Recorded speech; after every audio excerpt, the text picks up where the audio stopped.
We like to imagine the male lion resting comfortably at the pinnacle of the food chain, a majestic ruler surveying his kingdom, born into privilege and destined for power. But the truth of the African savanna is far less romantic. Being born a male lion actually guarantees one of the most fragile and heavily targeted existences in nature. You start life in the dirt, blind, deaf, and so incredibly tiny that a passing meerkat could easily push you out of the way. For the first few weeks, your legs won't even cooperate. Your survival depends entirely on your mother, but she still has to hunt. She will frequently leave you hidden in a den for hours, hoping a wandering hyena doesn't find you while she's gone. There is no royal nursery here. A lion's life begins in a state of absolute daily peril. Even when you're old enough to join the pride, you are at the very bottom of the social ladder. When the lionesses make a kill, the adult males eat first, then the females. As a cub, you are left fighting your siblings for whatever scraps remain, and a much worse threat is always watching from the horizon.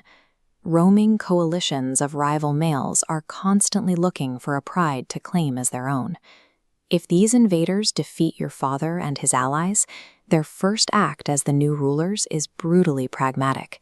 They will systematically hunt down and eliminate all the previous king's cubs to ensure only their own genes carry on. If you are lucky enough to escape, you are forced into immediate exile. You are now a lone, undersized target in an environment filled with roaming predators. Surviving your childhood means running away from the exact political structure that was supposed to keep you safe. Life as a nomad is mostly about starvation.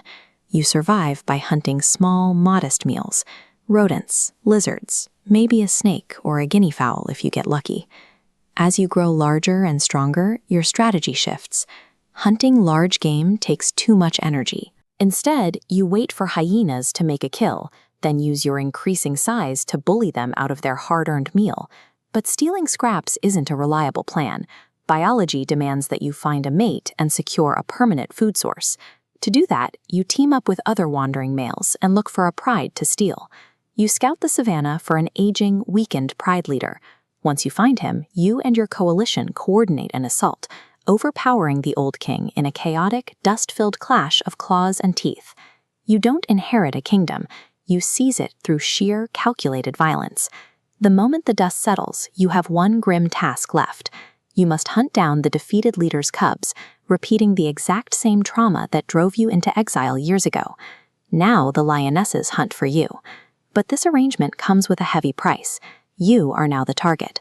Every roar into the brush is a desperate attempt to project strength to the enemies closing in. You will spend the rest of your prime fending off continuous waves of younger, hungrier nomads who want exactly what you just took. The paranoia extends to your own blood. When your sons reach about 2 years old, their testosterone spikes.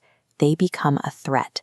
To maintain your grip on the pride, you have to violently drive your own offspring out into the wilderness. The crown is a biological trap. You keep it only by staying awake, staying violent, and eventually turning on your own family. At 13 years old, the constant warfare has taken its toll. Your muscles ache, your reaction time slows, and your strength fades. And out on the horizon, a new coalition of dark-maned, heavily muscled males appears. They aren't here to negotiate. The fight breaks out. You throw everything you have left into defending your territory, but you are outmatched. Teeth sink into your shoulder. Your allies fall. Bleeding and limping, you run. The invaders briefly chase you to ensure you get the message, then let you go. In a matter of minutes, you lose your territory, your pride, and your access to food. Years of successful rule offer zero immunity against the steady decay of time. You are entirely on your own again. For years, you relied on the lionesses to bring down large prey. Now you have to hunt for yourself. But you are far too slow to catch a gazelle, and even a wild boar easily outruns you. Days turn into weeks without a meal. Your ribs begin to show, your flanks sink in, and your energy completely drains away. The final humiliation comes from the scavengers. When a pack of hyenas spots you now, you don't fight them for their food. You abandon whatever scraps you found and run for your life.